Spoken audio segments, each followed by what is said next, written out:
Welcome listeners to episode 37 of the Running Guide podcast, where I aim to provide informative content and interviews with elite athletes and health professionals around the world, like in today's episode, where I'm chatting to a runner from Bendigo who's been consistently racing at the pointy end of both track and road over the last few years, following his dominance at cross-country nationals. And with World Cross in March and World Champs and Com Games stacked closely next year, opening up the possibility of more team spots, I'm sure he'll be working towards earning one or more green and gold singlets. Welcome to the Running Guide podcast, Andy Buchanan. How you going, Thanks, Andy? Mate. Thanks for having me on. Yeah, good.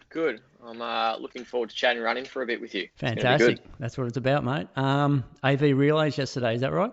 Yeah, yep. So I'm a bit tired today. I forgot how much of a big day it is, especially driving down from Bendigo. So all those city slickers in Melbourne, they get in their cars for half an hour and travel out to Gels Park, whereas for us it's 2.5 hours. So it's a big day, but it's very grateful and thankful that that these races are able to kick off again. We kind of missed it all last year through COVID. So it was an awesome day out and so good to be back on the grass. Yeah. Is that sort of like round one of the cross country series, or? Yes. So Okay. I think there's about 8 races, Yeah. 8 or 10 races. And they're kind of it probably averages out to about one every month, give or take. There's a few that are two a month. And it's really good. It's like just the depth is crazy, and they've got a really good grading system where there's the Premier Division, then Div 2 and all that kind of stuff, and similar to like the Premier League and all that stuff with relegation and promotion. So you need to finish at the top and you get promoted up a division. So we're currently in Div 2, so we're pretty motivated to get into Div 1 next year. Yeah. It's really good fun actually. So that's the Bendigo Bats, is it? Yeah, I reckon they're the most famous AV cross country team going around. I think everyone knows about the Bendigo Bats. So it's quite funny. I remember a few years ago, Brady. I think everyone kind of knows Brady.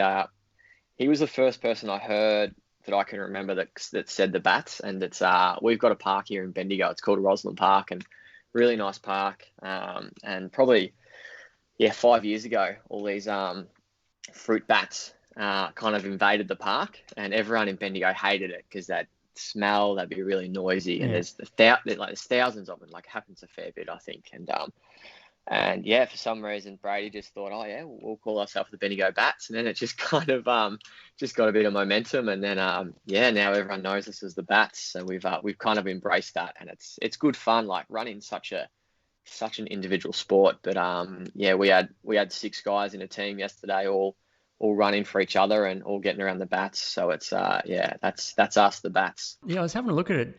Like the divs go all the way down to like Div 7 and Div 8, and then they have like over 40s and over 50s. So it's pretty awesome, isn't it? Yeah, we're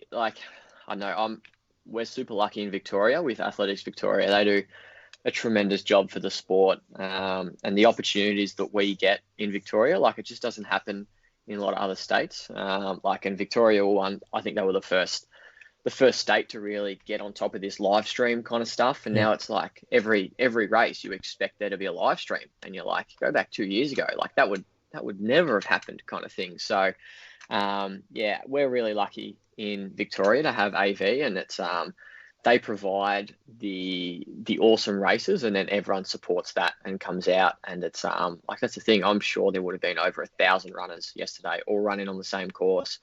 Everyone having a crack, and then there's the men and the women, and there's all the juniors as well. So it's a massive day, and like these AV officials, they do a great job, because it's not an easy event to put on. So it's we're really lucky here in Victoria. Yeah, for sure. So Prems and Div 2 did 6x6K, as you said. So is 6K one lap, or is that a couple of laps, or? Nah, so it's 2 laps. Okay. So it's actually a new course this year, because they've actually built a playground in the middle of where we used to run. Right. So it was a bit of a new course, which is good fun. Kind of not really knowing what it's like and all that. So it was 2x3 2x3K loops. Wished, I don't know, it's good and bad. You get around the first loop, you're like, oh yeah, I'm feeling all right. And then all of a sudden you notice hills that weren't there on the first lap and all that stuff. So, but it's really really good supporting wise, because it was a few kind of squiggly lines and U-turns and that kind of stuff. So you can easily get around and support your team and see how everyone's going. So, So is that dirt, grass, or both, or? Yeah, nah, it was all grass. Okay. Actually quite long grass, especially I ran first. Whereas once the fifth and sixth runners were going, it was it was very obvious where the running line was, because so many people had ran on it. So it was all grass, and then just the odd little bitumen path that you kind of had to take one or two steps over. So it was very different being on the grass, and just, I don't know, every so often you'd kind of half roll your ankle just because there's a bit of a pothole or something like that. So it's I really enjoyed getting back on the grass and not doing laps and not thinking about splits and all that kind of stuff. So it was really good fun. Yep. So the slower divs go before you, is that right? And you go later in the day, or is it the other way? Nah, this year they actually did it slightly different. Normally, all the divisions, men and women, line up on the line, and it starts with Div 1, and then Div 2 are 15 metres behind that, and then Div 3 are another 1,500 metres behind that. Okay. Sorry, 15 metres, and then the women, and then the Div, so it's all staggered. If you look at the start line's actually 100 metres long with hundreds of people on it. So it's pretty impressive. Whereas yesterday they seemed to have, I think there was about 3 or 4 divisions, and then 2 minutes later they started the rest of them. So it's quite different, and it's quite different for me. I normally run first leg, and I'm kind of working hard to catch the guys in front. So they kind of start with a 15 metre head start kind of thing. So that's just creates something a bit different, which is good fun. So. And how'd the team go overall?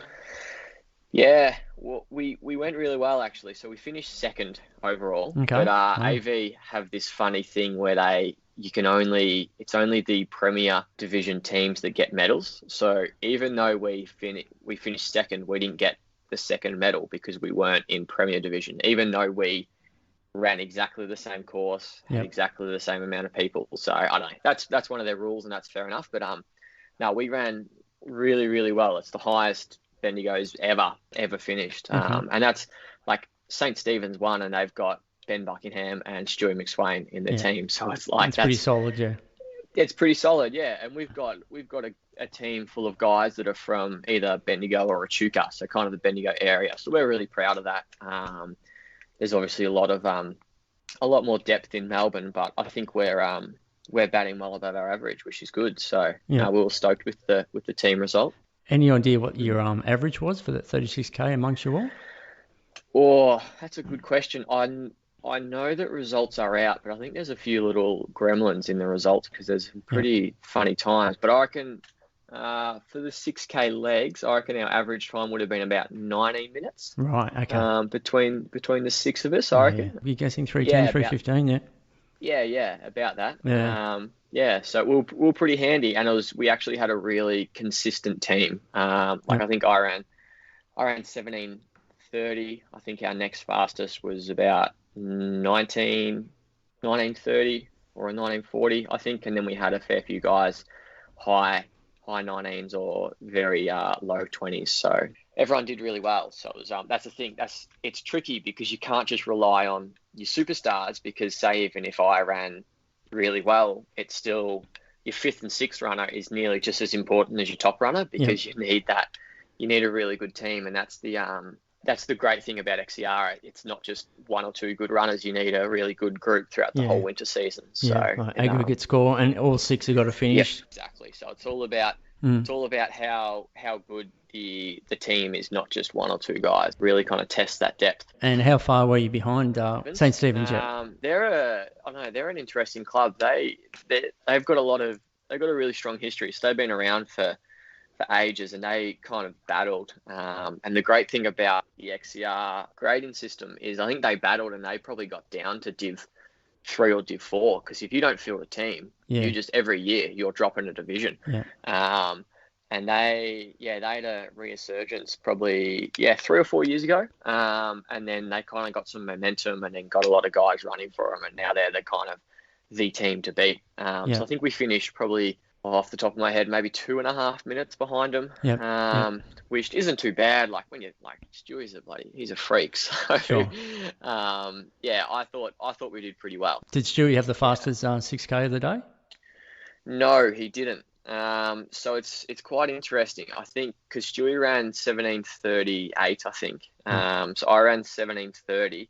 Yep. But in the results page, it's got Liam Adams as running 17:01, which I'm not sure on that. That's a lot faster. Liam, yeah. It's a lot faster. But if anyone was to pull it out, it'd be Liam because he's a bloody freak. So I don't know. The timing system, it's very different to a standard race or whatever where everyone starts at the same time because there's all that kind of stuff. So I know there is they had a lot of issues putting the results up last night. So I think they're provisional at the moment. So I'm kind of hanging out to see because there's always a bit of competition as to who gets the fastest time for the day. But if Liam's ran that, that's bloody impressive. But who's he run for? He runs for Athletics Essendon. Okay. So they used to be a premier team, and then they've just struggled with numbers.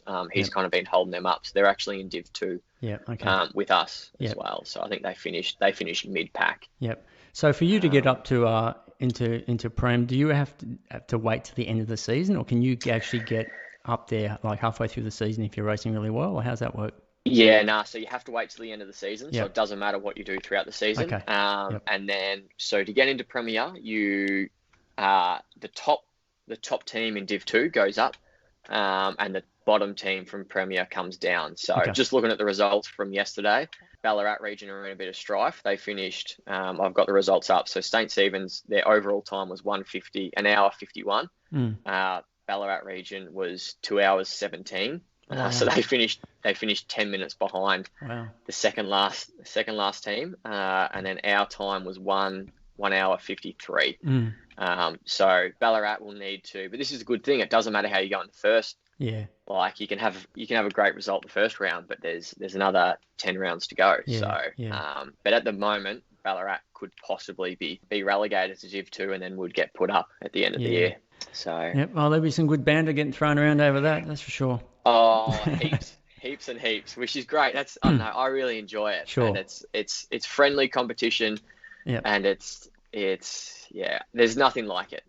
It's really exciting. So I think it's great for athletics. Yeah, no, it is right. And like you said, AV, no one's got anything like that. And I see a lot of guys who I race against, and they come out of the AV season cross country, and they're just so strong running into like could be Melbourne Marathon or wherever it might be, but just racing all because as you know, it's so hard, and you know if anything's going to strengthen you up, it's running that cross country. So to come out of the season straight into back of a marathon build up or something, it always seems to work really well for those guys. So yeah, that's what I did last year. I because I'm in Bendigo, I train with a group, but a lot of my running is done by myself. Or it was last year. This year I'm lucky. I've got 2 boys that I coach, and they're actually getting pretty speedy now, so they can kind of keep up for parts of the session. But last year I used 2 years ago. Sorry, I keep forgetting about COVID. But I used the AV XCR races as kind of like hard sessions where I can actually push myself a bit more, and did tremendous things for my fitness. So it's a really good kind of good spot to get fit. And you know you're always going to have a race, no matter like if you're a 30-minute 10K runner or a 40-minute, there's always going to be people around you, and those same people rock up to the same race 2 weeks later. So you're kind of like, oh yeah, they got me last time, I'm keen to get them this time, and all that kind of stuff. So it's good. Yeah, definitely. And it keeps you accountable, because like if we always find something more on race day, and if you were just to go out and do a tempo run or something, it's nowhere near the same as racing. So gets the adrenaline going and all that. Exactly. Let's look at your PBs now. Out of all the guests on the show, I've never seen a Challenger meter time there on World Athletics. So interested to have a look at that. And it's also the same day as around your 800 meter PB. So this is 17th of March 2018 over there in Sacramento. So the 200 you've ran a 23:09, and the 800 a 1:54:16. So what's that little journey all about? Yeah, no, that's not actually me. So I get this a little bit. So that's some other Andrew Buchanan. So that is not me. I've never ever done a race that requires starting from blocks, which is good because I think I'd actually be slower out of them than Okay. than if I just did the normal start. So that's not me. So Yeah, okay. Gotcha. I don't know who that guy is, but I Okay. actually get that a fair bit and say, geez, that's actually people say to me, that's a pretty handy 200-meter time. Yeah. I'm That's what I was kind of thinking. I going, thought, yeah, I've had yeah, some pretty fast runners here, and I'm thinking, geez, you're pretty fast yeah. over such a wide range of distances. Like, Whoever this other Andy Buchanan is, he's yeah, done well to do a 200 and then do an 800 on the same day. yeah. Well, To back it up, like that's I know. pretty unique. I kind of wonder, is he a 400 runner, or because he's Yeah. obviously not a sprinter, because a sprinter wouldn't be able to run 154. Yeah. So yeah, that's not me. So it's actually funny. I I think I actually have ran 154 or 155, but I think Yeah. it was at it definitely wasn't at over in California. It Mm. was at a Vic Milers at Melbourne Uni Okay. many years ago. So Yeah. I'm not actually sure what my 800 PB is, but I often jokingly claim that 200 and say, oh, it's on World Athletics, so it's got to be legit. Yeah, well, look, more than likely you'll be doing another podcast, and maybe the other bloke's not in the loop like me, and maybe just falsify and bring up a story about it, make it really interesting. Yeah. I will actually. I'll say I'll make up something saying that I Definitely. accidentally got entered in this race, and I thought I'd just have a crack and see how it went. Yeah, exactly. And just pulled out a low 23-second 200. Yeah, exactly. Just say the Oregon track boys, they were looking for someone, and that was a bit of a trial run. And all right, mate. Well, let's move on to something that I know is yours, is your 1500. Yes, So that is mine. 26th Yep. of Feb 2017. So 3:45:40. That's a good run.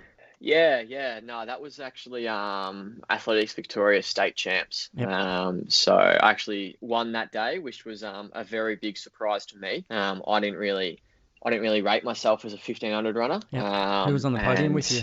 Adam Pike was second, and I reckon Mark Richards was third, I think. So from memory, Pikey went out. He kicked really hard with 300 to go. I thought he kind of had it, and then I chased him down. Probably with 100 to go, he still had maybe 10 meters on me, and he just seized up. He's a 1500 runner, whereas I was kind of coming with a bit more strength, and just managed to get him on the line. So that was a pretty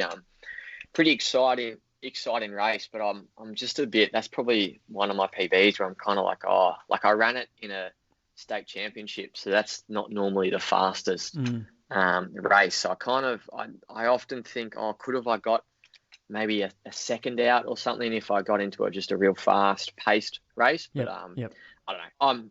I'm happy with 3:45, and it's cool to say that I did it during a state title as well. So sure. So that was over 4 years ago. Have you run many 1500 since then, or no? I reckon I've probably ran 2 or 3, and that's it. So yeah, that was part of my progression. Like with my coach, Scotty Westcott, who I'm sure we'll probably chat about a bit. He reckons to be a good 10K runner, you need to be a good 1500 runner. So I kind of spent a fair bit of time when I was first started getting coached by him when I was kind of mid-20s, just working on my 1500. Because if you need that kick down, and I think it's really good. And then I've gradually just kind of increased my distance from there, and I don't think I'll get back to any 1500s, but in saying that, I didn't think I'd get back to any 3Kers, and I did one this week. So it's never say never. I won't mention his name, but a bloke who used to be a really good runner. His career came to an end, but he used to always say the same thing. You can't run a good 400 unless you can run a good 100. You can't run a good 1K unless you can run a good 400. You can't run a good 5 unless you can run a really fast mile. And then he went all the way up to the marathon. He said, you can't even run a good marathon unless you're bloody good over 10K. So I shouldn't have even bothered because I can't run 100 meters, so there's no way I'm getting able to run a marathon. You know what I mean? Like it always. It does sort of cross over, doesn't it? Because it's all about how well you move and your efficiency and strength, and it all seems. I mean, running is running, isn't it? Yes.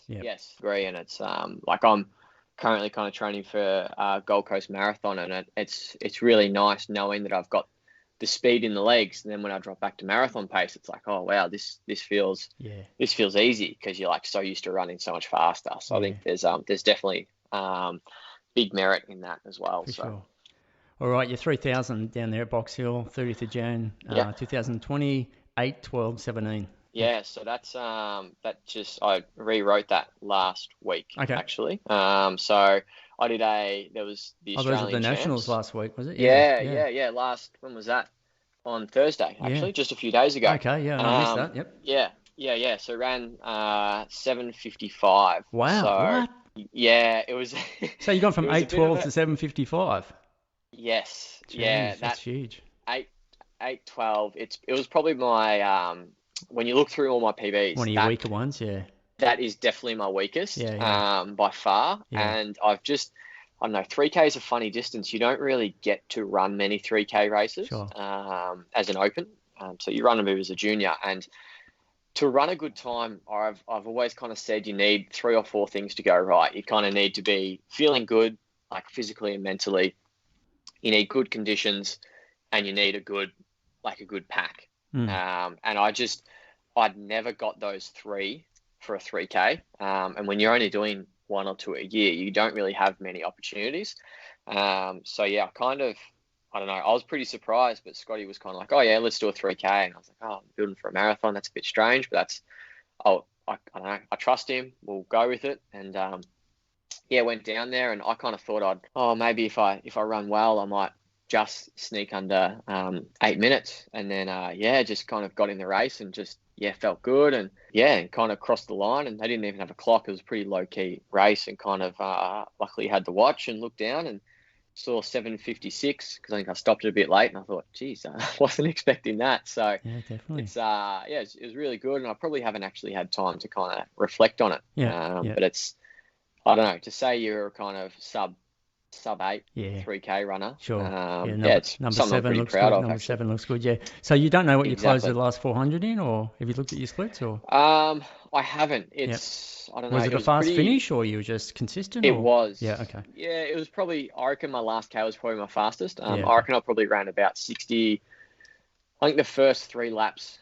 So Geordie Williams paced the first 3, and he was meant to go 63 for the first 3, and I reckon he hit that bang on. And I reckon I closed in about a 61, or maybe a little bit quicker. Which I was pretty surprised about. Like I've been doing a fair bit of training, and did a few 180K weeks and all that. So it just goes to show that speed training's overrated, and it's all about having the engine to be able to maintain it, I think. Yeah. Well, how old are you now, Andy?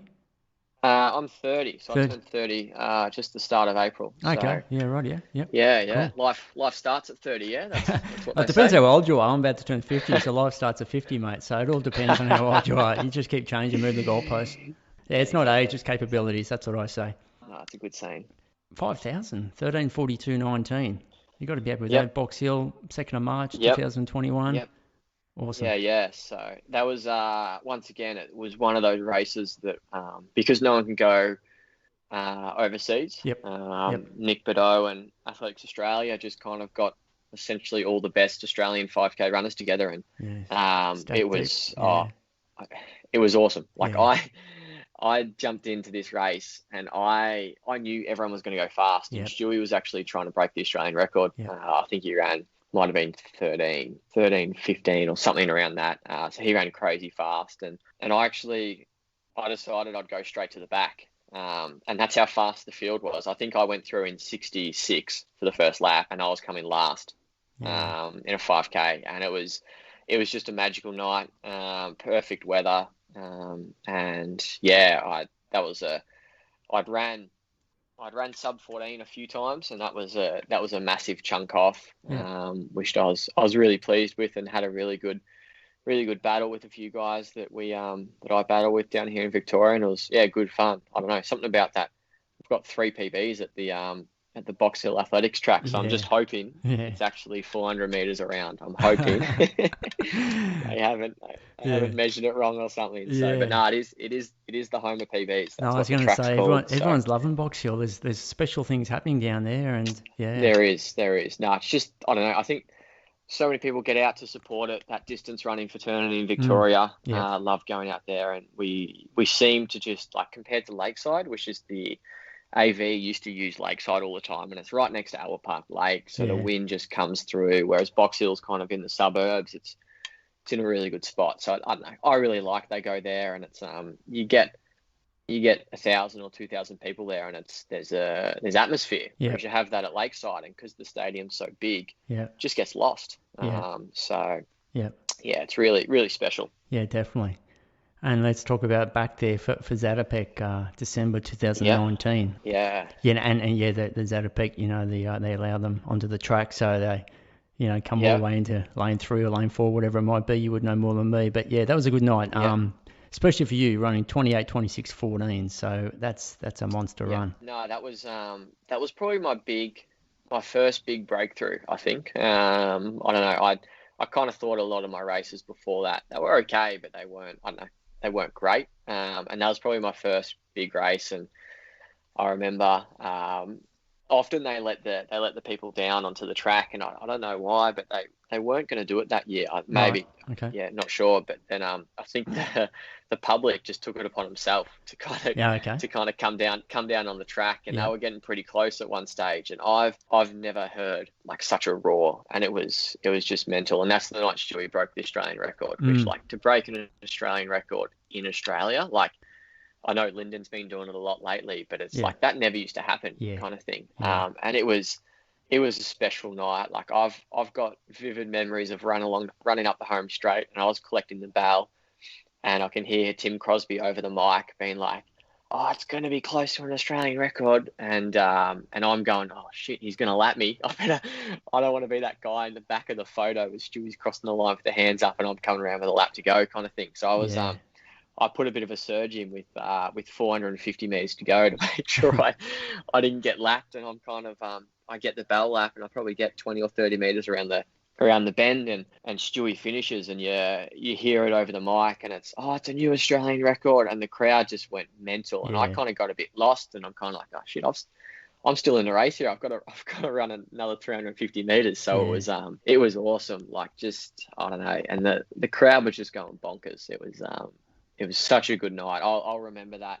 A lot of my races that you don't really remember. You remember little sections, but I'll remember that race for a long, long time. So I was pretty happy with the time, but also pretty happy just to experience that, like just to be in the race and definitely and all that. So I know everyone that was at Box Hill that night when they think about it, a smile will come to their face. Definitely. What was your PB before that night?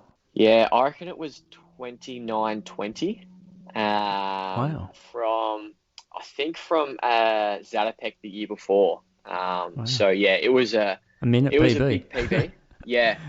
That's a lap, mate. So it was. It was a pretty big PB. But as I said, I'd never been content with a race. Whereas that was my first one where I was like, I was kind of like, I'm proud of that kind of thing. Yeah. So that was and that just kind of changed everything for me. Like as a runner, I think it's so much like your mental state of mind kind of thing. And confidence is it's a massive thing in running. And from that I just got so much confidence, and that kind of, from there it's like, oh yeah, I can run sub 14 for 5k easy, like kind of stuff. So it was a special night, and I'll remember it for a long time. Special, awesome. 10k on the road down there at Burnie, October 19, 29:07. Yep. That was a road race down there in Burnie. So Tassie, they're famous for their road races. If you haven't been down there, I highly recommend getting down there and doing one. They do a really good job, and they really look after us. If you want to call us elite runners or whatever you want to call it. But like, they make it super easy. And I remember that race. It was I nearly caught, so Geordie Williams won, and I nearly caught him on the line. I reckon if it was another 10 meters, I might have just got him. That was actually a PB at the time, and because it was before Zatopek, so I felt good in that race, and that's where I got that confidence to be like, oh yeah, I can run a fair bit faster than this on a track when there's no hills and all that kind of stuff. So yeah, and I think with track running, you've just kind of got to get over that 25 lap board, and seeing the laps every lap. You just need to not focus on that. So it probably took me 3 or 4 10k races to not get distracted, and you kind of lose the battle when you're kind of counting down the laps in your head. So all right, half marathon. 62.50. Now, Yeah. I'll try and pronounce this. Toshikawa? Either way, I was in Japan. I actually don't know how to pronounce that. All right, either, let's go with that. That sounds pretty good. All right, yeah. So 29th of was, December 2019. Yes, so that was the title of the race is Year End Half Marathon. Yep. So it was it was an interesting event. Me and my coach had been chatting to Brett Lardner, who runs the Japanese running news Twitter. So it's a pretty common Twitter. He kind of publicizes a lot of results on the Japanese distance running scene, which, as you may know, it's pretty, like, their depth over there is crazy. So I'd met him at Gold Coast Marathon in 2019, and Scott had kind of mentioned to him, oh yeah, Andy's keen to go over and do a half. We were kind of more so thinking one of the bigger ones, and then he was like, oh, there's this one in this little park, normally one in about 63 minutes, and that kind of worked for us. And so yeah, off I went to Japan and went and did this half marathon. I went with a mate from Charlton, which is a very small country town here in Victoria, and headed over to Japan and didn't really know what to expect. We rocked up to the start and no one spoke any English, and we're trying to figure out where we get our bibs, where's the start line, where's the course go. We were the only Australians there. The rest of them were all Japanese runners, and it was just very much it was an experience. And we somehow managed to find where we had to go and somehow managed to communicate with the people there. Oh yeah, my name's Andy, I need to get my bib, kind of thing. Yeah, got in this race, and I had apps, like here in Australia, you know who your competition's going to be. You know, oh yeah, this person likes to go out hard, or this person, they'll just sit on me. That's what they'll do, kind of thing. So you kind of know that before the race. But this one, I was just like, I'm not, like, these guys could run 60 minutes or they could run 66 minutes, like you said. I had no idea. So I kind of went over there full of confidence from Zatopek, because this was only about 20 days later. Yeah, went over there and kind of got into the race and felt good through 5K. We'll tick along pretty well. I was in the lead group, and there was about 10 of us in the lead group, and I was running along, and I felt bad because they were all doing the leading. So I was like, oh, I'll go to the front and do a bit of work just to make sure we work well as a group. So I get to the front, and then it's like they took offense to it.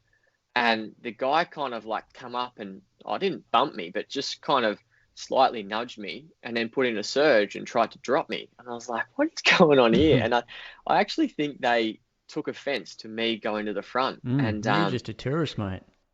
Yeah, exactly. Yeah. And they're like, who's this guy, kind of thing. And then, as like the Japanese, they don't die wondering. So every K we'll just losing someone. And it got down to, I think there was 4 of us running along, and I felt amazing. Like, I was just having one of those days where I just felt phenomenal running along. And yeah, got to, I think my last 5K was actually my fastest split, and yeah, managed to drop everyone with kind of 3K to go. And then I was running along and had all these kind of Japanese people going crazy, just clapping me on, being like, who's this random white guy? Like, what is going on here? This is pretty weird. And then took the win, and yeah, it was pretty funny actually. Had to hang around for a while, and there was a lot of it's a really popular race with a lot of the universities over there, so they have a similar system as the college system. So yeah, there was a lot of university students over there, and they're all coming up asking for my photo and all this kind of stuff. And it was a good experience. I really enjoyed it. And that was good fun. And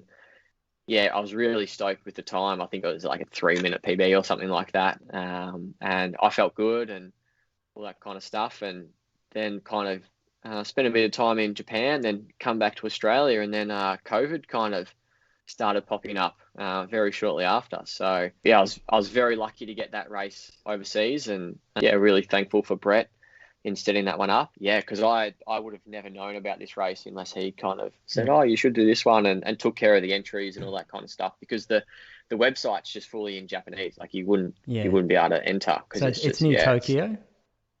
Yeah, so it's just out of Tokyo. So you'd say like it's a suburb of Tokyo. Tokyo's pretty big, so it's still in Tokyo. So that Takawa or whatever it is it's about a 20-minute train ride out of Tokyo. So it's it was just around this bit of a park, and you did kind of 4 or 5 loops. Pretty hilly actually. It was so end of the year, the temperature would have been nice and cool. Yeah, it was really good actually. It was cold because we were getting to summer. It was kind of 30 degrees over here. Went over there and it was cold, but it wasn't too cold. So it's probably kind of highs of 10 degrees kind of thing. Really still weather. So it was perfect. So yeah, it was awesome actually. So 2019, looking at your PBs, obviously it was a great year. The 10,000 Zatopek, Burnie 10K on the road, your half marathon we just mentioned there in Japan. Yep. You also ran your first 14K 5,000 meters at the Nationals. Yep. So obviously you ran quicker then, as we mentioned, but that was a 13:58. Yes. And before that, as you mentioned also, before you'd sort of ran a bag full of 14 O's. So awesome to get back under 14, to get under 14 finally. Yeah. So just tell us about that and leading into that race and how that race went. Yeah, so that was at Nationals in Sydney, and I reckon I'd ran 14:03, 04, 05, 06, I think. So there was probably 4 runs there where I was super close, and it's I don't know, sub 14 is one of those big milestones for runners. Yeah, to finally do that at Nationals that year was a really big relief. That was probably the biggest thing. Like I knew I could do it, but it was just, I don't know, I just couldn't actually do it on the day. And then I reckon I finished 4th that year at that Nationals. So I think Stewie was out in front, and then Matt Ramsden might have been 2nd, I think, and I reckon Liam Adams might have been 3rd, and I was 4th. So I was kind of probably happier with the time than getting 4th, which upon reflection, I should have been happy with 4th at a national championship. But it was more so just a relief. It was like, oh yes, all right, I can do it kind of thing. And now looking back, you're kind of like, oh yeah, like 13:58. It's a jog. What was? Why was that so hard? Yeah, but like you said, it's all that it's more of a mental thing than anything. Once you've done it, and then it just leads in. Well, if I can run this quick for this distance, well, why can't I run this quick? And that'll just keep growing. Just a snowball. Exactly. Snowball effect. Yeah, for sure. Yeah, exactly. So no, I was pretty happy to get the monkey off the back there, because I thought I was just going to be a 14:02 5K guy, and I was like, oh yeah. You probably knew deep down you get it eventually, but sometimes it just comes down to having the right race. So, and clearly you got it. Yeah. National cross country titles. Now you won that in 17 and 18. Yes. And then finished 2nd in 19. 19. The flying Dave McNeil, and yes. So that was only 9 seconds off getting a hat trick, mate. So. That would have been pretty impressive. I looked at the last person who'd done a double, and that was Deeks. So it doesn't happen that often. I'd heard that in the week leading up to the 2019 one. I think I'd seen that Deeks was the last one to do it, but I don't know. I'm under full. I know that there's a lot of really quality athletes that in our winter they often go over to Europe and all that kind of stuff. But in saying that, you can only beat those that rock up on the day. So I was really proud to get those 2 national titles. That 3rd one, I don't know. I don't know what it was, if I physically or just mentally just cooked myself. It was a hot day, wasn't it? It was in the 20s, wasn't it? But and especially it was up at Sunshine Coast, I think, or Wollongong, I think. So kind of coming up from Bendigo, where it's similar to Canberra, like it's freezing, and you kind of get a 20-degree day, and you're like, what's this sun? So I don't know. I was just tired halfway through the race, and I don't know if it was physically or mentally, but Dave ran really well that day, and he got the win, which he fully deserved. I was a bit dirty on myself because I'd raced Dave a little bit in the XCR season and had him covered a few times, but he was the better athlete on the day. And I know it would have been awesome to get that 3, and then obviously would have had to wait a while to try and win the 4th with COVID. But it's I always enjoy national cross, and it's something I always get up for and run as best as I can, kind of thing. So for sure. Hopefully we get one this year coming. I was just thinking, I mean, obviously, hopefully we get the World Cross up there in Bathurst in March. Fingers crossed. We'll wait and see how this global thing goes, because you don't qualify for Worlds off. You're not national champion and then you qualify for Worlds. You got to turn up to the trials race, which is normally here at Stromlo in Canberra, and they generally take 3, then the first 3 across the line. So you've been unable to pick up one of those spots. Yeah, and that's where that's where I suppose it's one thing to win nationals, but it doesn't really mean anything. And I know it's disappointing, because if winning nationals guaranteed you one of those spots, the best runners would come and do it. Whereas at the moment, it doesn't mean anything. So therefore, the best runners are like, oh, no, I'm going to stay in Europe, or I'm going to stay in Victoria and keep training. So that's one of the disappointing things about nationals. And I'd love it if AA decided, all right, we're going to value national cross. The first person gets an automatic spot. And then you'll get the likes of Brett, Stewie, all that kind of coming along, which would be awesome. Like you always want to compete against the best competition. But yeah, I don't know. I've never run well at the trials. Yeah, I'm not sure why. I don't know. I haven't done one for a long time, so I kind of see myself as a different athlete compared to probably the last time I did a trials. But it's tough. You kind of get up there and you're like, oh yeah, you're looking around. You're like, oh yeah, he's pretty fast. He's pretty fast. He's pretty fast. And you're like, yeah, there's 3 or 4 spots kind of gone already. But it's, I don't know. Hopefully, there's going to be a lot of people wanting to get on that Australian team, because it is in Australia for World Cross. But no, hopefully I can use some of my confidence from my recent PBs and actually convert a really good cross country race. Because I think I've done that a few times here in Victoria, but never on that bigger national stage. So yeah, we'll just wait and see, and hopefully that national cross or world cross, goes ahead. But it's just we kind of forget here in Victoria. We had a pretty rough trot with COVID, but now everything's back to normal, and you kind of forget what it's like overseas. And there's a lot of countries that are going the worst they've ever gone. So it's you're kind of like, how can you have a world championship? I'd like to think so, but I can't see how it's going to happen. I can't see that even we'll be able to go overseas this year, so I can't imagine how they can get here in March. Still be plenty of cross country. I mean, the nationals, when is that normally on? Question. I'm pretty sure mid-August. Okay. Nationals is normally on. So it was meant to be in Adelaide. So I believe it's in Adelaide this year. It's normally around August, because a lot of the states have their state titles. June or July qualifies you for nationals. And that'd be on your race calendar?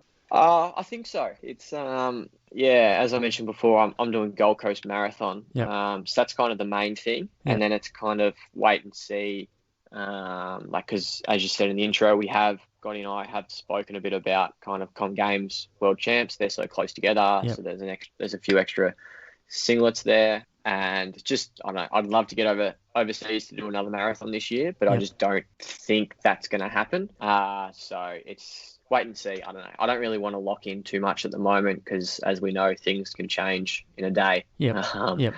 So it's really tricky to plan ahead. Yeah, probably if everything keeps going the way it is, I think I'll probably, I'll do Gold Coast and then hopefully get up for National Cross as well. So Gold Coast, obviously your first marathon. Scotty Westcott, let's talk about him. Obviously, you couldn't have a better coach as far as marathon running goes, but how long have you been on the guidance of Scotty for? Oh, yeah, that's a good question. I reckon probably coming up to 7 or 8 years. Okay. How'd that come about? From memory, so yeah, it's actually a good story. So as part of my job here in Bendigo, I had to go and get a coaching qualification. So what is your job? Went down.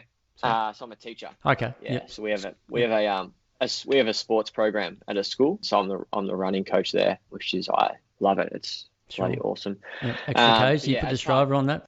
Yep.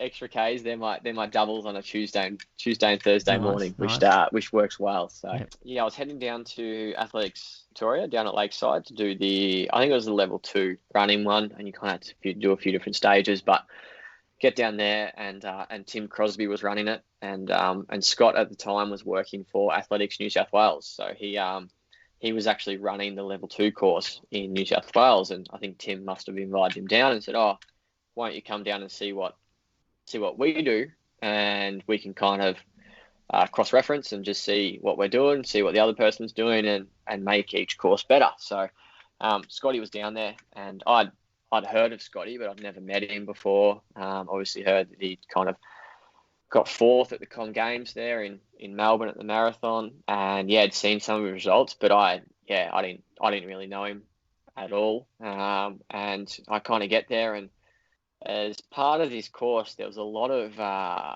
what would you call them, personal trainers, I'd say, who were just there to get I think to add to their Instagram bio that they're a running coach. Sure. Yep. So they weren't really runners. Like we were talking about fartleks, and they'd never heard of that word before. So it was a bit of a long day, and I didn't really learn too much. But I hung around to chat to Tim afterwards, and Scott was still there, and Tim said, "Oh, why don't you give Scott a lift back to the airport?" Because Bendigo is kind of north of Melbourne, so that kind of made sense. And I thought, oh yeah, that's fine. And here I was, just a country boy kind of driving in the city, so I was already a little bit like, oh geez, there's a lot of cars around kind of thing, and then having to drive. Yeah, Scotty, I was a bit nervous, but yeah, we kind of got chatting on the way out there, and I told him what I was doing, and I wasn't running that much at the moment. I didn't have a coach. No one had ever really. I hadn't really had much of a distance coach before, and he just kind of said, "Oh, I think you've got a fair bit of talent. I think you should pull your finger out and have a crack," kind of thing. And it's about 2 hour drive from the airport back up to Bendigo, and the whole way I was just thinking about it, and just decided, oh yeah, I'm going to have a crack at this running. And luckily one of my mates was coached by Scotty, so I sent him a message, and he said, "Oh yeah, Scotty was chatting about you on the long run this morning," and all this kind of stuff. And yeah, gave him a call and just said, "Oh, do you want to coach me?" And then, yeah, the kind of rest is history. So, yeah, a bit of an unconventional meeting, but I don't know. I think it all happened for a reason, and I don't know. I credit all of my running success to Scotty, and we're really close mates, and I probably only ever met him 15 times, and probably in those first 5 years, probably only met him or saw him once a year. But yeah, we're just really close, and we get along really well. And I don't know, I think the most important thing for a coach-athlete relationship is trust, and I fully trust him. And if he says, "Oh, I think you're in good 3K shape, let's do a 3K," I just go, "Yep, sounds good." Yeah, I kind of run 7:55, so I don't know. He knows his stuff. It just fills me with confidence that, like building towards the marathon and seeing some of his results that he's been there before, and we'll do workouts, and he'll be like, "Oh yeah, I remember doing this workout in this year. I ran this time, or I finished just behind Marty, and Marty went on to run this time, and that kind of means you're in this kind of shape," or something like that. And just that confidence. It helps me so much, and all that. So it's a bit of a different meeting. Oh, it's working, all obviously. Correspondence. Yeah, it is. Is he up on the Goldie? That's the thing. No, so he's in Newcastle. Okay. Yeah. So he's been in Newcastle for a long time now. So everyone in Newcastle kind of knows him as he's the running guy. And obviously he had a lot of publicity in 2016 when he went to Rio on debut for the marathon when he was 43. 43. I think so. Was he? I think he was that, or it might have been 40 or 41. I don't know. So yeah, pretty lucky to have him in my corner. So he just does full-time coaching, or he does something else? Nah, so he's a teacher. Okay. So he used to work for Athletics New South Wales. He used to be a teacher back in the day. Then he worked for Athletics New South Wales, and now he's back teaching. Okay. So he works full-time. He's got 3 kids, and he coaches. There's probably 25 athletes in Newcastle that he coaches. So they've got a really good squad up there, really tight-knit group that I actually kind of feel part of, which is awesome. They all kind of wish me good luck in any races, and share the results around. And he does a tremendous job for running. He's one of those people that he definitely gives back to the sport and leaves the sport in a better place. So really lucky to have him, and all the guys in Newcastle will echo the same thoughts as well. All right, Gold Coast Marathon, it's going to be a little bit different this year without the international guys, without the Kenyans and the Japanese that generally love turning up for that one. Slightly earlier start. What's the plan? I mean, your first one, are you just going to get out there and see how it goes? Are you chasing a time, or? Yeah, so I suppose I'm really happy with the early start, being from kind of Victoria. We're not used to the warm weather, so Is it 6 or 6:30? I keep hearing 2 different times. I'm not sure. Okay. I actually haven't really looked into it. I just know it's not 8:20 like it used to be. My parents have done the marathon numerous times up there, and I've often been up there watching them, and they kind of normally run around 3 hours 30 thereabouts. So then it's not like they're out there for 4 hours or 5 hours or anything like that. And I often know just even watching them, I get hot on the side of the road. Yeah.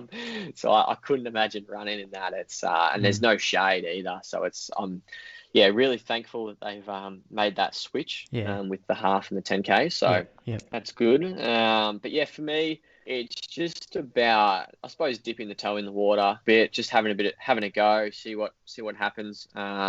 I'm not expecting a really fast time, but at the same time, I don't want to go out there and just jog it. Yeah, okay. So you're not going to play it safe. You're going to go out there and have a go. And I'll have a go, but it's I want to race it, and I kind of compare it to a half marathon. My first few half marathons, I got to 16K. The race was in control of me. I wasn't in control of the race. I was done. I was just in survival mode, and I was running 65, 66, battling through. Whereas when I went to Japan, I got to 16K, and I was like, I'm feeling good. If someone made a surge now, I'd go with them. That kind of thing. I was in control of the race. So I want that to happen for the first one, but I know it's a different beast. It's so different. But I really want to get to 30K and feel as in control as I can. And I know it's a really tricky thing, but it's going to really test my patience. And just making sure that, because there's going to be, I think, a really good field of Australians, which I think is it's awesome for distance running in Australia. And just like seeing what like Stewie's done on the track, like, yes, you can run fast in Australia. I think that's going to happen in the marathon. So it's going to be hard to kind of watch some people go up the road and go, oh, geez, should I be going with them? But I don't know. I really just want to be patient and feel as good as I can at 30K, and then try and, I suppose, be in control. But I know that it's not as easy as that. So it's, I don't know. I'm not putting the time on it. Sure. I just want to kind of go out there and get a good one on the board. And you just see so many people get to 30K or 35K and blow up. It's like it's like the marathon's defeated them. And then they try and run another one, and the same thing happens.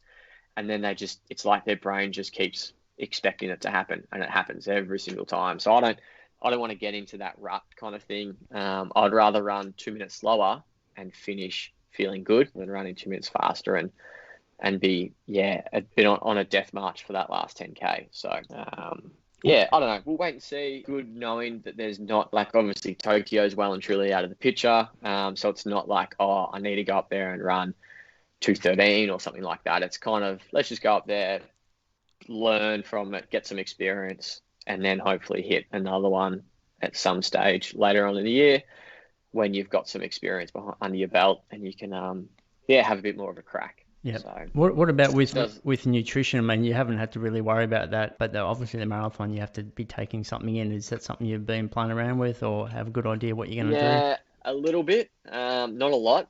So I actually, on this morning's run, I had a gel and a bottle of Morton, which is kind of, because I actually, with my Sunday long runs, I just wake up in the morning, I go, and I don't have anything to eat. I don't really, if it's a hot day, we'll stop and have a quick drink of water, but it's, I never have anything on my runs. So that's definitely an area I need to keep working on.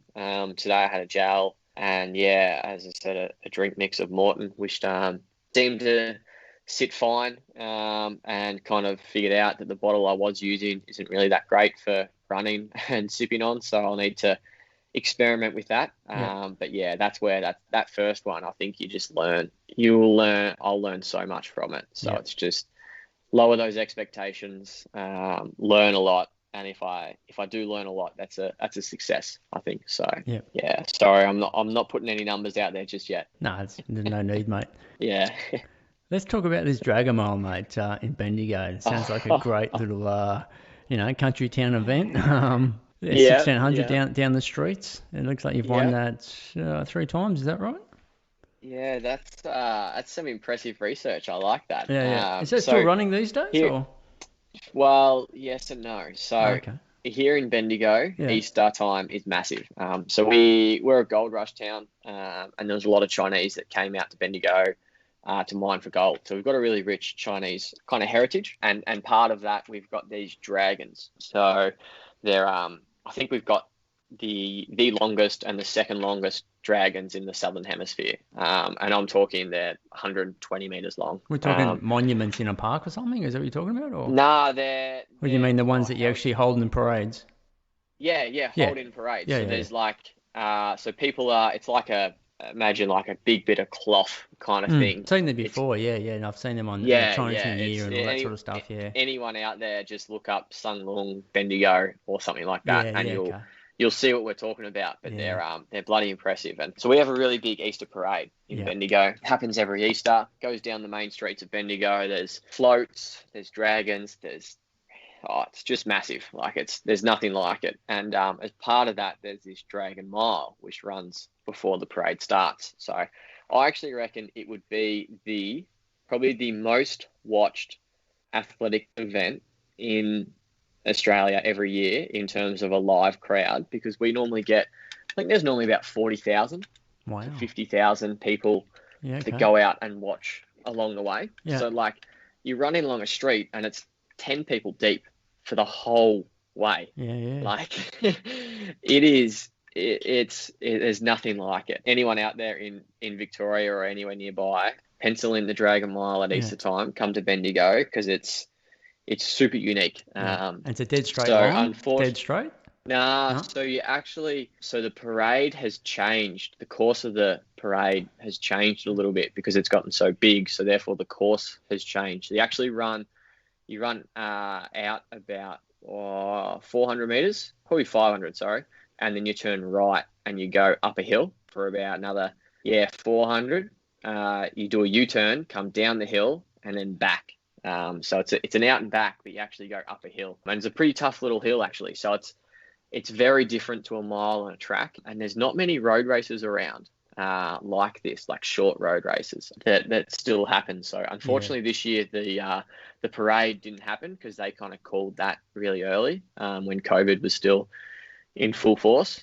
So unfortunately this year it was at the track, the Dragon Mile, and it wasn't as big. It was more so based around the primary school kids and all that kind of stuff. So it's but it'll be back. It'll be back next year. And it's such a unique race, and I just love doing it because you run along these streets and there's just thousands and thousands of people, and you never get that buzz anywhere in athletics. So it's a pretty unique little race, and there's always the odd person that comes up from Melbourne, and it's like, you're coming into my turf kind of thing, and it's good fun. I really like it. And, hopefully even as I'm doing marathons, I can still kind of get up for that race, because I really enjoy it. But it's anyone that wants a different experience, come along and do the Dragon Mile in Bendigo. And it's all in. They don't separate like the fast guys and the slow guys, or how do they do it? Nah, so it's all in. But it's a funny one. It's not really that well supported here in Bendigo, because I think people get a bit scared of the crowds. So often there's only, say, 30 people in the open race. It's quite small. And it's kind of only for there's not many fun runners that do it, if that makes sense. Yeah, and it's just a mile race. They don't have a little 500-meter jog for kids or anything like that. It's just this. Oh, no, yeah. So they actually have there's a category for year 7 and 8, and 9 and 10. And then there's also a primary school mini mile. So there is a mini mile that I think's a K and all that. So that's actually where most of the competitors come from. You can't call a mile a K. How do they get away with that? Yeah, I know. I don't know. I'm not sure. Mini mile. Yeah, but apparently this year at the track, they only actually did 1,600, not 1,609. I'm not sure what happened there. One of my favourite races every year. No, definitely sounds fantastic. And like I said, it's good that it's that stuff's still around in some of these towns, because it's all serious on a track or on a road run, but out there you still get to run hard. But with that atmosphere, with that crowd and being part of the community, I mean, those weeks are special for sure. Yeah, and it's so different to a mile on a track, because you've got to think about the hill, and you've got to make sure you don't cook it up the hill, and it actually requires a bit more thinking, a bit more tactics. So that's what I really enjoy. A bit of pocket money to take home with that, or? Oh, so there's I think it's $300. But the thing is, Bendigo Bank are the sponsor, and they open up you an account, create an account, and I have the same argument with the same person at my local branch every year, when it's like, yeah, here's the $300. If like, and they're like, oh, we're gonna have to open an account. I said, oh, you can spend the half hour doing that. I'm just gonna cancel it. We'll close it straight away. Yeah. So it's up to you. And then they always go to the manager. Oh, okay, yeah, just this once, we'll write you a check. Like, oh, yeah, you did that last year as well, the year before, but that's right. Always seem to win that argument, so it's not too bad. Yeah. Mate, let's talk about something leading into the World Half Marathon Championships that unfortunately you couldn't get to, but you qualified for. But the 2019 Oceania Champs up there in Townsville, you're in the 5,000 metres there, picking up the bronze behind those two Kiwis, running a 14:17. Tell us about that. Yeah, that was a bit of a surprise. I wasn't expecting to be named in that team. Yeah, it was a bit funny running a 5K. It was I can't remember what time of the year it was, but I think it was winter back here in Victoria, and it was kind of like trying to get up for a 5K. It wasn't the easiest thing, but I thought, it's a great experience, good opportunity. So I'll go up and have a crack and see what happens. So definitely wasn't my best run, but at the time it was okay. But I wasn't quite ready for a 5K. Just kind of in the middle of winter. But yeah, that was although I don't know, it's an Australian singlet, but do I classify it as an Australian singlet? Not really. But it was just a good experience to be racing, I suppose, internationally. We had two really good Kiwis that finished first and second, and I was third. So it was good fun, and it was a good experience. So it was really nice to be, I don't know, I think a few people here in Bendigo are like, oh, yeah, congratulations, an Australian team. That's awesome. And I'm like, oh, it's just Oceania. I don't know. I wasn't talking it up too much, but yeah, it was just a good experience. Like it was a nice little stepping stone, I suppose. And that's what I see this, the World Half that never happened. I think that would have been a nice stepping stone to a legitimate Australian singlet. That's how I kind of see it anyway. So, but yeah, I just remember coming from the cold down here in winter and getting up to Townsville and going, oh, geez, it's bloody hot up here. Yeah, for sure.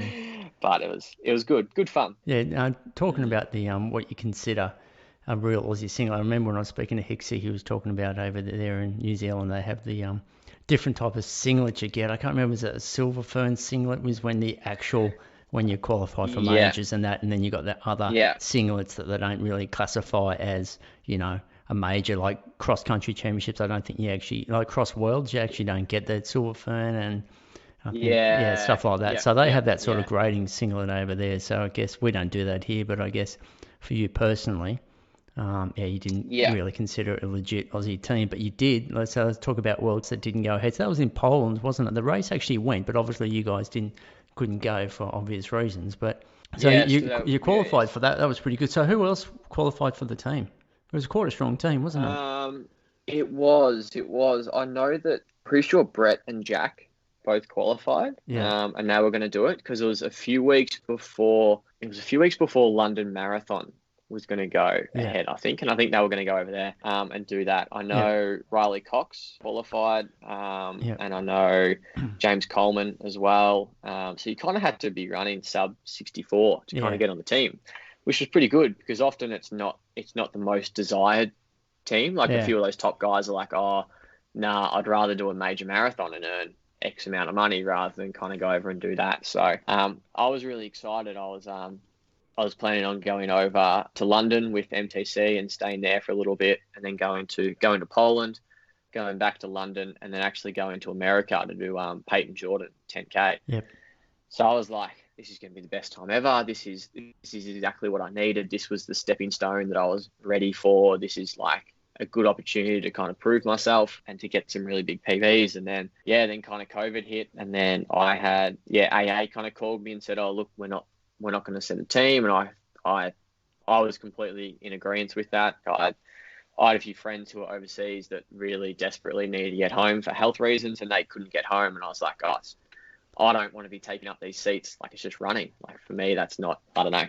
I fully agreed with that decision. But then I was quite surprised to see that the race actually went ahead and there was actually a lot of countries that got there. And it happened in Poland and I don't know how, but so that kind of went ahead. So that was a little bit bittersweet kind of watching that and just kind of thinking, oh yeah, we should have been there and all that. That's all right. I'm sure there'll be more opportunities, but it's it was a bit of a downer, but can't get too caught up on it. Yep. I'm sure it's ahead of you, mate. So yeah, keep doing what you're Yeah, doing. hopefully. Yeah, for sure. Yeah. Now you do a bit of coaching with Run to PB. Tell us about that. Who actually started that up, or who actually owns Run to PB? I know there's a few runners that coach for them, but it's kind of co-owned between Brady Trelfall, Zach and Newman, and Matt Davey. Okay. So they were the original brains trust before it, and credit to them, they kind of jumped on before a lot of other companies probably went into online coaching. So I've been with them for maybe 18 months now, I reckon. So a while, and it's worked really, really well. So I've actually been able to drop back to 0.8, so I don't work full time. So 0.8, and that just allows me essentially a bit more training time, which is good. Yeah. And through the extra money I make kind of through running, I can justify going, or through the coaching, I can justify going 0.8. So it's I like it in terms of that, but I really 0.8. It doesn't make a lot of sense to me, but I'm assuming that means 4 days, or yes. Right. So 4 days. Sorry. So each day is worth 0.2 or something. Yep. Okay. Yep. 0.2. Yep. Gotcha. Yep. So 1 is full time. So that's a full time role, and then 0.8, then 0.6. Why do they use that terminology? I've never heard that. That's a great question. Okay. I have no idea. Fair enough. I don't know.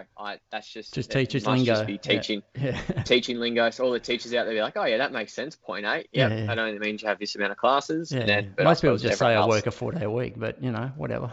Yeah. Well, I kind of have. Now I have 2 half days, so it's not really. Okay. I still work 5 days, but so it's all a bit. Yeah, sure. Yeah, but okay, so that's good. So Fridays, it allows you to have that day off, because you're getting the income from the coaching. Is that right, or? Yes. Yeah. Okay. Yeah. Exactly. So you structure your training week around that Friday. Yep. Spot on. So it's good, and I love coaching. It's so good to kind of it really I suppose brings me back to ground a little bit, and gives me, when I think about running, it's not just all about my running, and it's kind of a lot about these guys and girls I'm coaching, and I really enjoy that, and the highs and lows that come with that, and also just passing on that experience that I've kind of learnt to them. So I love it, and the Run to PB, credit to the guys and the community they've set up there. Like, they are awesome. Like, I've got some guys that I coach in Bendigo, and they'll talk about some other guys I coach that are in Melbourne or something, and they'll be like, oh yeah, I saw that run like in Melbourne. They absolutely smoked it. It's kind of, I know, it's really special. And although it is all online, you really feel like you create a bond with all these people you coach. Yeah, I really like it. Yeah. And then maybe you rock up to a race and you get to see the faces, and you go, I'm so-and-so. And Yeah, I haven't had that yet. Okay. Actually, because of COVID, I haven't had it, but I know that I've got probably six guys running at Gold Coast. Goldie, yeah. Maybe a few more, and it's gonna be interesting to see them in real life. What you look like. Yeah. Okay. Have they got a kit to wear? You guys got a kit that you're racing, or? I think Zaka has organised a bit of a Run to PB kit. So that will help me a fair bit. Yeah, it's gonna be different. Just being like, oh wow, you look very different to your Strava profile. Yeah, it's funny like that, isn't it? Yeah.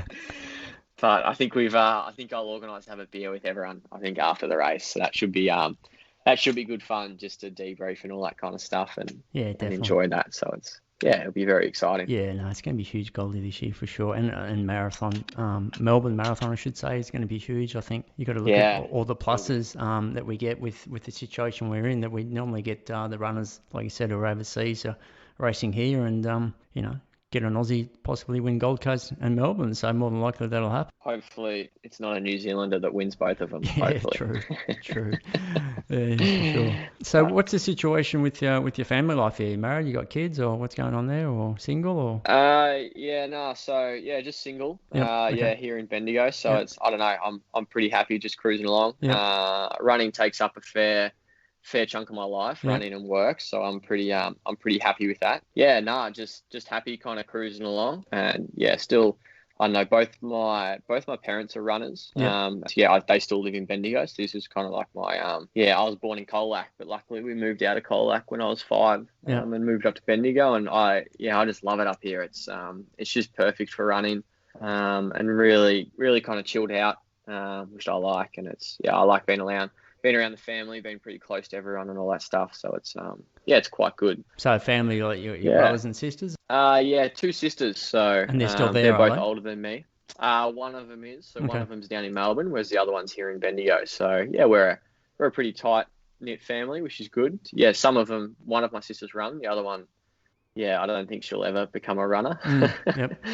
But it's good. AFL, mate, who do you go for? I'm a Geelong supporter. Jeez. You, know, so you won't like me, mate. You won't like me. You're not a Sydney supporter, are you? That's where I grew up, mate. Come on. Now, surely you've got to agree that kick was more than. It was a mark. I know. It was more than 10 metres. I know, mate. But wait till next week and we'll be saying the same about something else. Look. I actually haven't seen it. Yeah, I mean, it happens. It happens. I mean, yes, it does. It happens to us, and like Johnny will just say, well, at the end of the day, we shouldn't have let it get that close. We should have won the game before that incident. You know what I mean? And it's like, I don't know if it was Hayward or that, where basically the umpire call on, and he was setting up for a kick, and he couldn't hear it. No one yelled out, "Let's play on," and someone just comes in and just slammed him. He had no idea. I mean, it's. Yeah. It is, but at the end of the day, it wasn't the Sydney players' fault, it wasn't the Geelong players' fault, it's the ref's call, and you just got to move on with it. But you don't want that to happen in the GF, do you? So at the end of the day... Yes, that is true. So, but I don't know, Geelong, they couldn't kick a goal in the last quarter, so as you said, it shouldn't have come down to that. But I'm not a... I don't know, I enjoy watching footy, but I wouldn't say that them losing last night has ruined my weekend. So it's something good just to watch, but I don't know.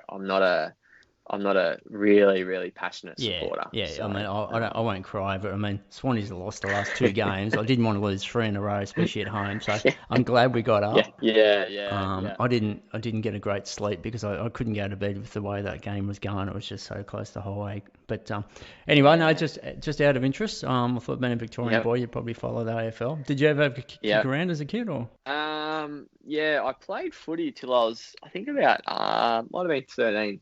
Yeah. And then I just, I don't know, I was a pretty small kid growing up, so I was on the wing, so it's just like my coach's instructions: if you ever get the ball, just run, just run with the ball, just take off and run. And I was pretty bad. I don't think I got many possessions, and I think I was quite happy wherever the ball was. I wasn't, which I don't know. And I think by 13, I was just sick of rocking up to training and just not, I don't know, just no one there was training hard. I don't know.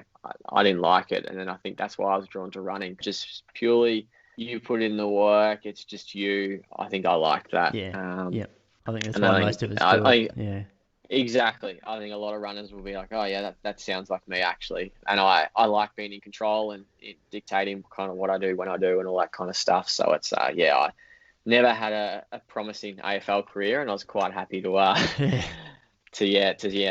stop doing that when I was 13, and haven't really done it since. Yeah, well, if you did, you probably would have been on your 12th surgery by now. So yes, that is very true. But I was actually on a Australian cross country junior team with Mark Blickarves. Yeah, so he plays for Geelong, and he's probably making a lot more money than I am at the moment, and has a nice house down at the Surf Coast. So he's living the dream, and he's done very well for himself. So it's he was quite a good runner as a kid. Yeah, it's such a harsh sport, and a lot of people we never hear about because they just get that injury, or they just can't get their body strong enough. You watch them play, it's just unbelievable, and they're so vulnerable to injury. You can see why they're doing knees every week. So I mean, I think us. Well, we haven't spoken about that actually. I'll just quickly touch on that. Have you had any sort of major hiccups with injuries over the years, or? Not really. The only injury I've had since being with Scotty is I actually had hamstring tendinopathy last year. So it was actually good timing because I actually did a race here in Bendigo, and there's this really big cycling event called the Bendigo International Marathon, and it's another thing unique to Bendigo where it's a really big cycling race, and it's in a velodrome. Yeah, no, I've been out to that a couple of times. I lived in Melbourne for a couple of years, and I actually was a cyclist. We used to head out there to watch it, and it's been a while. What are the 2 guys from there that won the gold in the Madison? They were from Bendigo, and they used to come along and do it. Yep. I think of the names while you're yeah. talking. McGrory. Yeah, Scott I can't McGrory. remember. Yes, that's one of them. Yep. McGrory Yep. and Yeah. Aiken. Yeah. Aiken. Yeah. Atkins. Yeah. Aikens. I think. Aiken or something like that. Yeah. Yeah. Yep. Yeah. So I do the running on the infield when that's on. Yeah. Okay. And I do that every year, and it's part of the VAL, which is what stall is. So it's handicapped. So I kind of hate handicapped racing, and I don't agree with pro running. But it's kind of good fun because you'd know what the crowds are like. Yeah. It's bloody it's packed kind of thing. Like there's actually last year, 2019, sorry, I did a 800 and 800 heat, 800 final, and then ran a mile the next day. Yeah. Okay.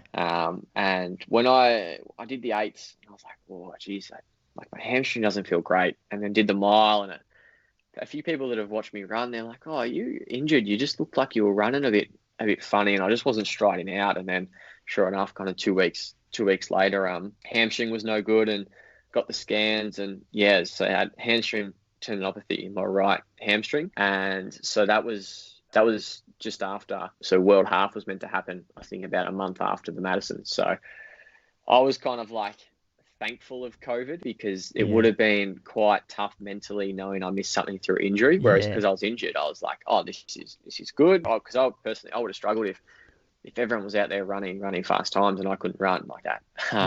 So COVID came at the perfect time, and I actually didn't miss a single event. So I kind of spent maybe 3 or 4 months getting that right. Didn't really miss much running. It was I probably had there might have been 1 week of no running. And then it was just a gradual build up, and Scotty helped me so much through that, and it was just very gentle. And because we weren't pressured in time, there was there's this race in 2 months or 3 months, and it was just I was super lucky with that timing. You couldn't pick a better time in the last 50 years to have an injury. It was really good. Well, as good as it could be. So that's my only injury I've ever had. I've had a tiny little bit of plantar fasciitis, but that kind of disappeared. Didn't really stop me running. So that's the only injuries. And I put that down to Scotty, and he's just smart coaching. And then also I do a lot of strength and conditioning. So I do that 2 or 3 times a week. And I'm pretty diligent with that as well. And I think that's, I don't know, I'm so amazed that more runners don't do it. I just see it as you have time to go for an easy Arvo double, but you don't have time to go to the gym. What's got to be more beneficial for you? Always the one that people will drop before an easy run. Not sure why. And then when you get injured, you know why. You said, well, I should have been doing that. And then you get back to running again, and you still don't go back and do it. Are you doing mainly mobility type work and body weight stuff? Or are you lifting heavy stuff?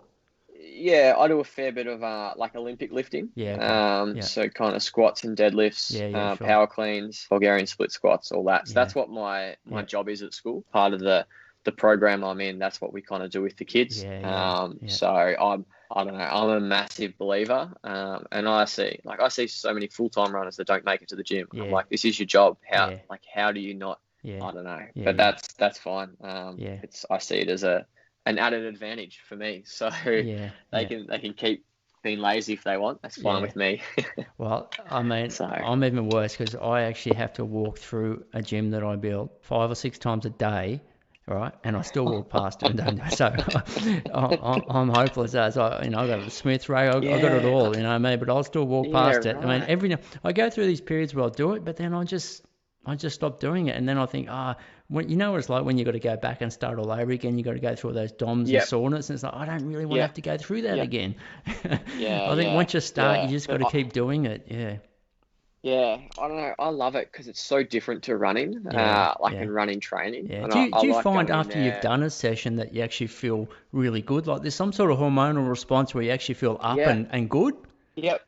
It's weird that, isn't it? No, and I feel better. And I do a lot of my gym sessions in the morning.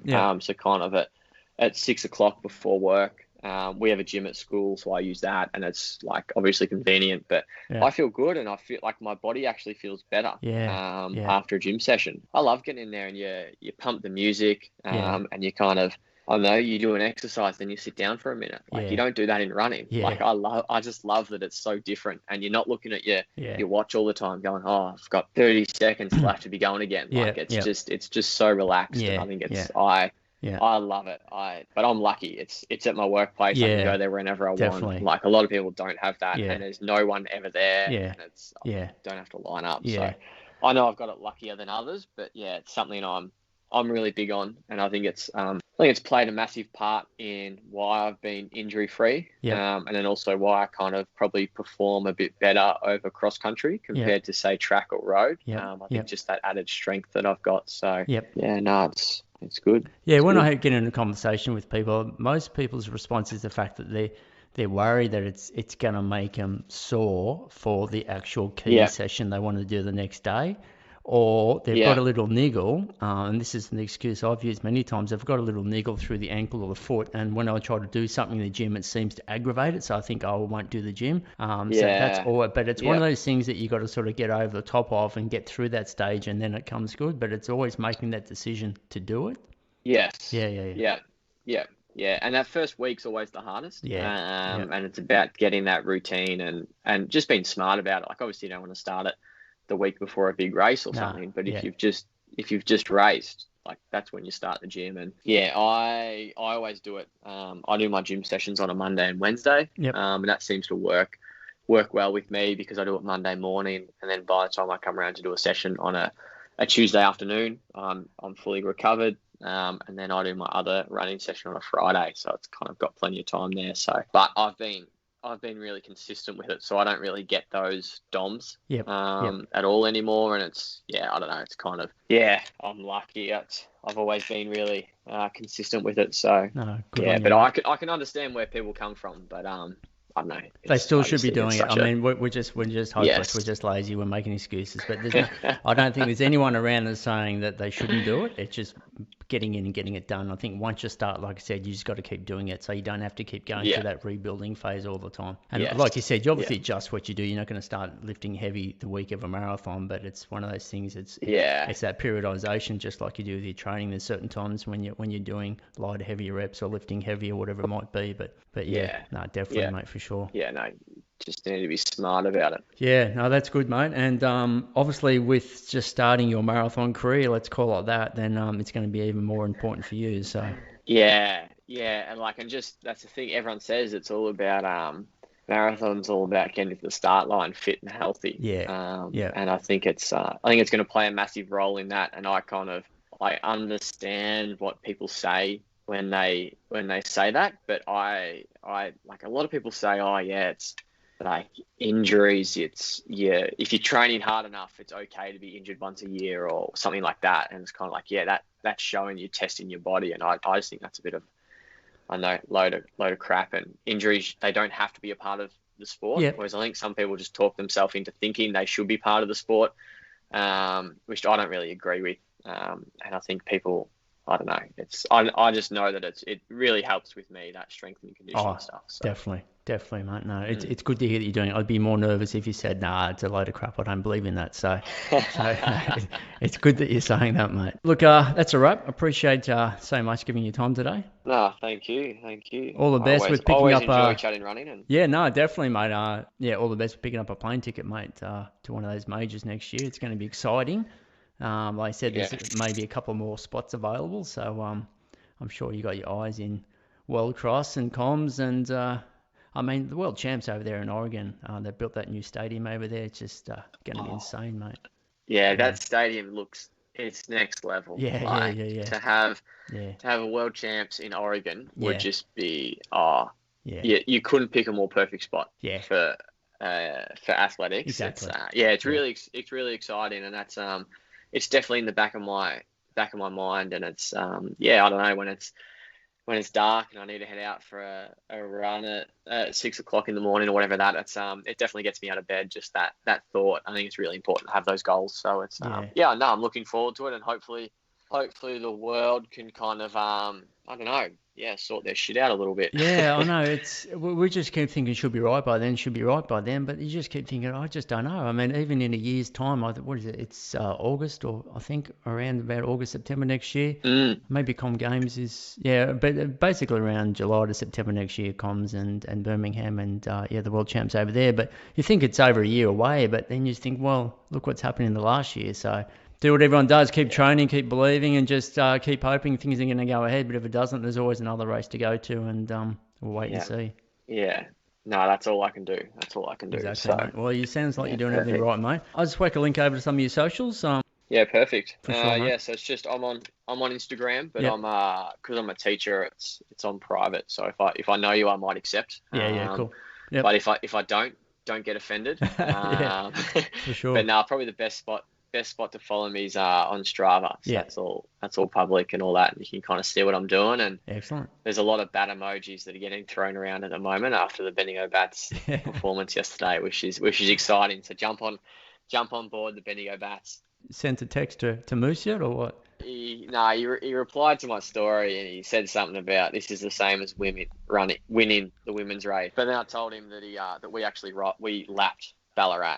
So I don't know. Yeah. He's in hiding. I think he could have raced yesterday, but he didn't want to get his pants pulled down. So that's all right. Yeah, cool. Right. Oh, you'll toe the line with him up on the Goldie anyway. So hopefully you guys turn up there really fit. Yeah. Yeah, hopefully. But he's a beast over the marathon. So we'll it's good. Yeah, wait and see what happens up there. Exactly, mate. All right, mate. Thank you so much. I'll whack those links over for the listeners, and cheers. Yeah, perfect. Thank you. All right, thanks, Andy. No, thanks, mate. Thank